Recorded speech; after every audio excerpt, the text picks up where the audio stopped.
Hello everyone, today we are going to discuss the limiting reagent. Let's start with the limiting reagent. First of all हम इसका एक example discuss करेंगे कि हमने एक container लिया, उसमें कुछ amount of water we are taking और उसमें कुछ अमाउंट ऑफ शुगर ऐड कर दिया और हमने उसको डिजोल्व किया. ठीक है, इट गेट डिजोल्व कम्प्लीटली, वो पूरी तरह उसमें डिजोल्व हो गया. और अब हमने क्या किया और शुगर ऐड किया. After adding more sugar now we can see that will settle down at the bottom. अब वो नीचे बैठना शुरू हो गया. इट मीन्स हमने एक्स्ट्रा शुगर ऐड कर दिया है. ठीक है, that is called a excess reagent. जब वो पूरी तरह डिजोल्व हो जाएगा that is called a limiting reagent. और जब वो पूरी तरह डिजोल्व ना हो और नीचे बैठना शुरू हो जाए that is called a excess reagent. चलिए इसकी एक डेफिनेशन देखते हैं. लिमिटिंग रिएजेंट क्या होता है? Reactant which is consumed completely in the reaction. ठीक है, जो पूरी तरह उसमें डिसॉल्व हो जाएगा. Fine, that is called a limiting reagent. Access reagent, reactant which is not completely consume in the reaction, जो पूरी तरह उसमें डिसॉल्व नहीं होगा और नीचे बैठना शुरू हो जाएगा, that is called access reagent. और इसके कुछ रूल्स पढ़ते हैं कि इसको न्यूमेरिकल्स में कैसे सॉल्व किया जाता है.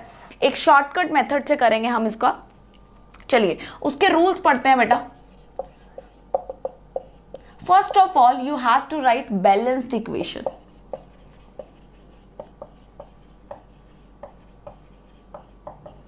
And second rule is you have to calculate the number of moles of reactant.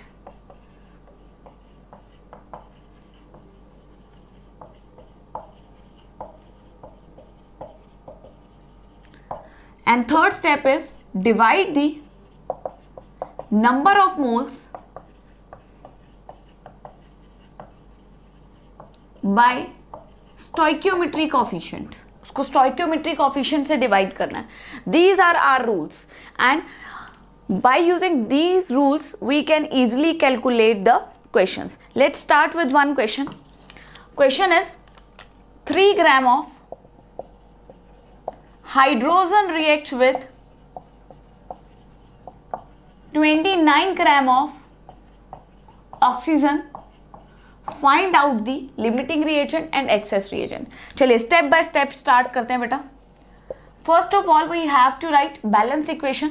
The equation is when hydrogen react with the oxygen it form a water. Fine, so balance equation we have to write here. We can multiply it with the 2. Here we can multiply it the 2. Step 1 हमने follow कर लिया. अभी step 2 में बच्चे हमें क्या करना है? We have to calculate the number of moles. Number of moles calculate करना है. नंबर ऑफ मोल्स कैसे कैलकुलेट करते हैं? Given weight divided by molecular weight. Molecular H2 का वेट 2 ग्राम होता है. Number of H2 is 2, so it will become a 4. And given weight is बेटा 29 and molecular weight is 32. On dividing 3 by 4 it will become a 0.75 moles.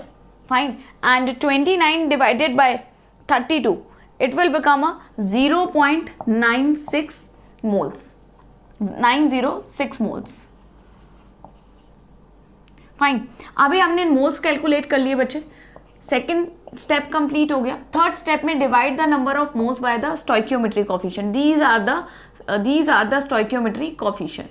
Fine, these are the stoichiometric coefficient. So number of moles divided by stoichiometric coefficient 0.75 divided by 2 and here 0.906 divided by 1.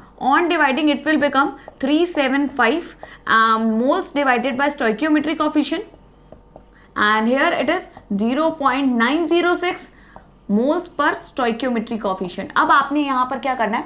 देखना है कि कौन सी quantity smaller है. जो quantity smaller होगी वो limiting reagent होगा और जो हायर होगी वो एक्सेस रिएजेंट होगा. So we can observe here that 0.375 is smaller quantity. ठीक है, so hydrogen is a limiting reagent. Hydrogen is limiting reagent and oxygen is excess reagent. Fine, this is our answer. This is very easy method, right? एक और question हम discuss करते हैं बेटा. आपको ये रूल्स बस ध्यान में रखने हैं और एक थोड़ा सा आप प्रैक्टिस करेंगे तो आपको जल्दी से क्वेश्चन सॉल्व करने आ जाएंगे. Question is 20 gram of calcium carbonate reacts with 20 gram of HCl. Calculate the excess reagent and limiting reagent. First step is balanced equation we have to write. Fine. First of all, we have to write the balanced equation. CaCO3 when react with the HCl, it gives calcium chloride plus carbon dioxide plus water is here, and we need balanced equation. Here we can balance it by multiplying by 2. It is a balanced equation now. Ca1, chlorine here 2 and 2, carbon 1 and 1. Fine, it is a balanced equation. First step हमारा complete हो गया. अभी हमें क्या करना है, number of moles को calculate करना है. बेटा गिवन वेट, गिवन कितना है 20 और मॉलिक्यूलर वेट कितना होता है कैल्शियम कार्बोनेट का, it is 100, so divided by 100.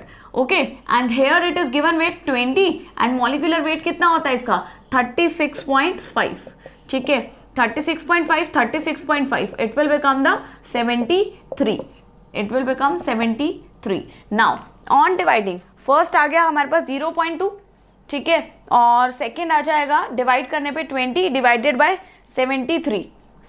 It will become, it is a 0.2 and it will become 0.7 mole. Now third step is divide the number of moles by stoichiometric coefficient. Number of moles divided by stoichiometric coefficient 0.2 and its stoichiometric coefficient is 1 and 0.27. Here the stoichiometric coefficient is 2. Now it will become 0.135 moles. Which one is smaller? Which one is smaller?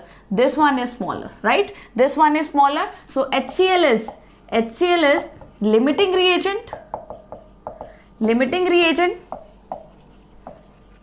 and CaCO3 is excess reagent.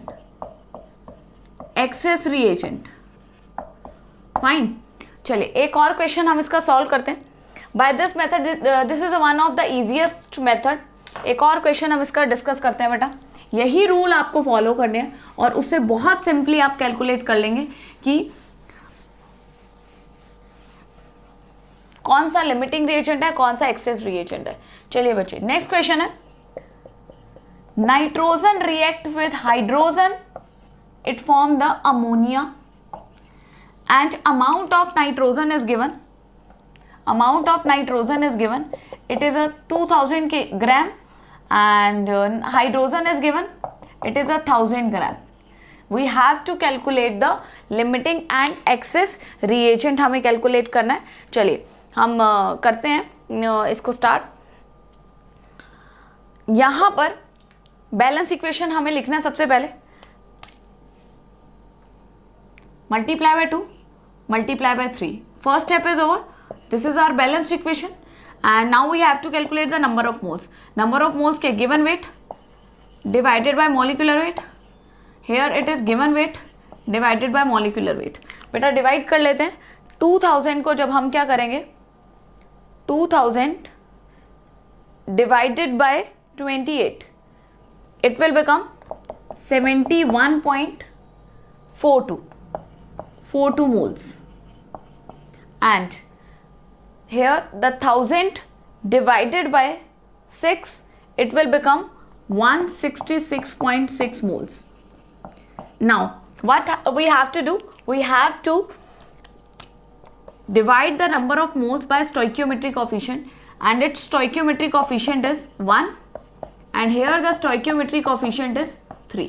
ठीक है, अब हम divide कर लेते हैं. That will be 71.42 और 166.66 को अगर 3 से डिवाइड करते हैं तो इट विल बिकम 55.55 मोल्स.